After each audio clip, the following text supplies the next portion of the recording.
Fala pessoal, mais um episódio do Revise Comigo aqui da Capriata Educação. Vou trazer algumas questões para vocês que já caíram aí em provas de certificações, então já pega aí o seu papel, já pega a caneta, prepare-se para anotar que pode ser que esteja caindo aí na sua também. Se você não me conhece, sou o professor William Capriata, professor de certificações financeiras e concursos bancários. Todos os links estão aí na descrição do vídeo.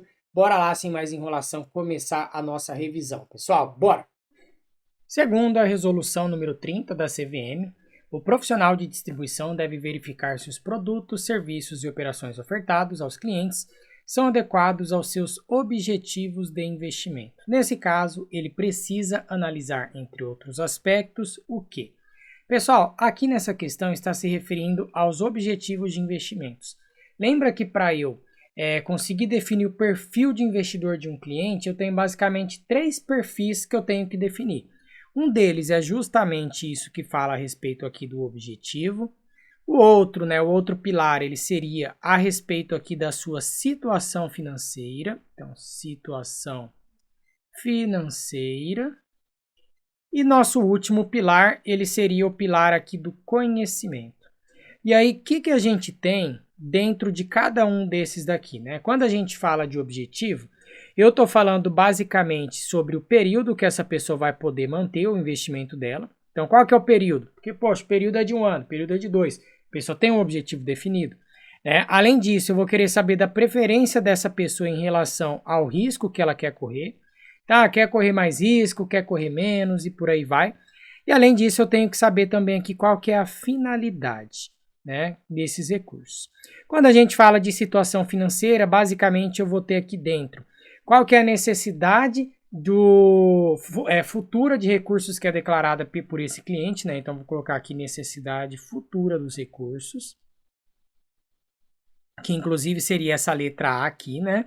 Além disso, eu vou ter que saber o valor e os ativos que compõem o patrimônio do cliente, então valor do patrimônio, e vou ter que saber a renda dessa pessoa também, né? Sua renda declarada e por aí vai. Então, renda. E no conhecimento é saber a frequência que essa pessoa faz operações, saber, por exemplo, aqui qual que é a familiaridade que ela tem com as operações e também saber o conhecimento que ela tem de maneira geral. Então, por exemplo, você é formada na área, você conhece sobre o mercado financeiro e por aí vai. Então, vou colocar aqui o conhecimento, que seria mais realizado aqui como, por exemplo, sua formação acadêmica. Beleza. Dito tudo isso, é só você procurar o que está aqui falando do objetivo. Necessidade futura de recurso declarado? Não. Isso daqui fala a respeito da situação financeira. Valor e ativos que compõem patrimônio? Não. Fala a respeito da situação financeira. Período que o cliente deseja manter o investimento? Sim. Essa é a resposta correta. Marcela investiu em uma empresa do setor de mineração com índice preço sobre lucro de 1,5. O que significa o índice PL? Pessoal, ele nada mais é do que a quantidade de anos que você vai demorar para reaver o seu capital com essa empresa distribuindo lucros para você. Então, por exemplo, vamos supor que você investiu R$10.000 nessa empresa que tem esse índice PL de 1,5. Isso significa que você demoraria 1 ano e meio para você receber mais R$10.000, que é o capital que você investiu, somente na forma de distribuição aqui de dividendos, que seriam os lucros daquela companhia. E além disso, uma outra interpretação que a gente tem para o PL é que se ele é 1,5, significa que o preço está 1,5 acima do lucro. Passados 2 anos, essa empresa chegou a ser negociada a 3 vezes o lucro, ou seja, então nesse período o PL foi igual a 3. E atualmente a negociação do PL está em 2, então PL igual 2. O que isso daqui significa, pessoal? Se eu fizer a comparação entre esses PLs aqui que eu encontrei, um PL de 1,5, um PL de 2 e um PL de 3, qual desses apresenta um preço mais caro? O preço mais caro da ação ele vai estar no PL de 3, porque se o preço está 3 vezes acima do lucro, quer dizer que o preço está alto. Então, uma empresa com PL mais alto aqui significa que o preço dela está maior. Aí, questionada pelo seu gestor, afirmou: não vou vender a ação por pelo menos 3 vezes o lucro. Ou seja, ela está atualmente no PL de 2, então ela já teve até uma valorização aqui, porque ela comprou quando estava 1,5. Só que ela não quer vender enquanto não voltar lá para 3, Então, nesse contexto, Juliana está sob o viés da heurística do quê? Ancoragem, excesso de confiança, disponibilidade e aversão à perda. Ela não pode ser aversão à perda, né? Porque nesse caso aqui ela está ganhando, a ação dela já até valorizou.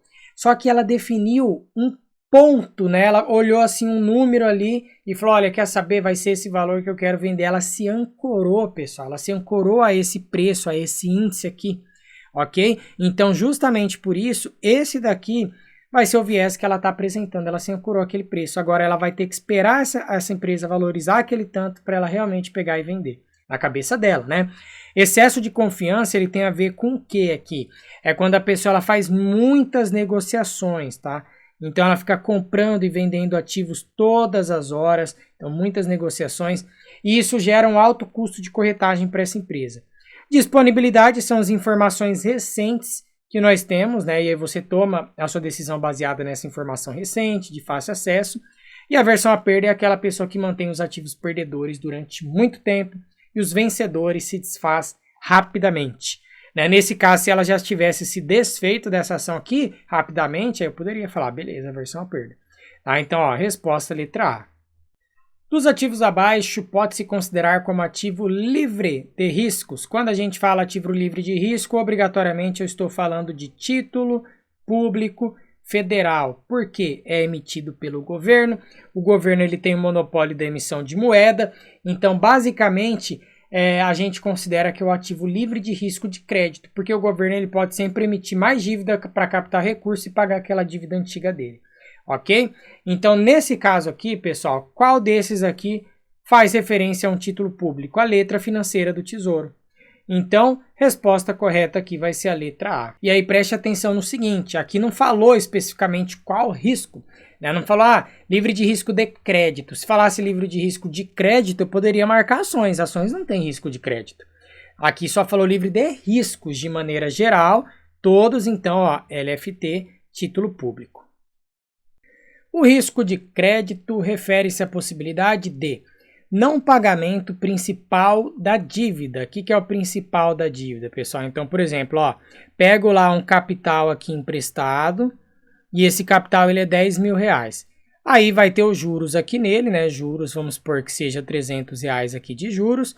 E aí você tem lá no final o montante, que seria o seu principal que você vai pagar. O montante ele nada mais é do que o capital mais juros, né? Então seria 10.300. O principal da dívida é os 10 mil. Né? Se você não paga ele, excluindo, portanto, a possibilidade de não pagamento dos juros, isso daqui é risco de crédito. Risco de crédito ele envolve tanto a pessoa que não paga o principal, quanto a pessoa que não paga os juros. Se você não está pagando os juros, você já está tendo risco de crédito. Então essa daqui ela está errada por conta disso. Aqui ela afirma que é somente você não pagar o principal da dívida. Então, falsa. Inadimplência dos ativos de longo prazo que não possuem garantias reais. Então, risco de crédito é só quando você deixa de pagar os ativos de longo prazo e esses que não possuem garantias também não. Isso aqui está falso. Que a empresa que emitiu um instrumento de dívida não venha honrar total ou parcialmente essa obrigação assumida. Isso está correto, pessoal. Tá? Então, você emitiu um instrumento de dívida, não pagou parcialmente ou totalmente, acabou, você já tem risco de crédito. Tá? Essa outra fala que um país possa, mas não esteja disposto a cumprir os termos prometidos no contrato do empréstimo. Isso não significa que a pessoa ela vai ser inadimplente. Isso daqui significa insolvência. Tá? Você é insolvente. Então essa foi a nossa revisão de hoje, pessoal. Semana que vem tem mais, tá? Toda semana eu tô publicando aí os vídeos com algumas questõezinhas que podem estar aparecendo aí na sua prova. Lembrando, os preparatórios completos estão todos aqui, ó, na descrição desse vídeo. Tchau, tchau e sucesso para cada um de vocês.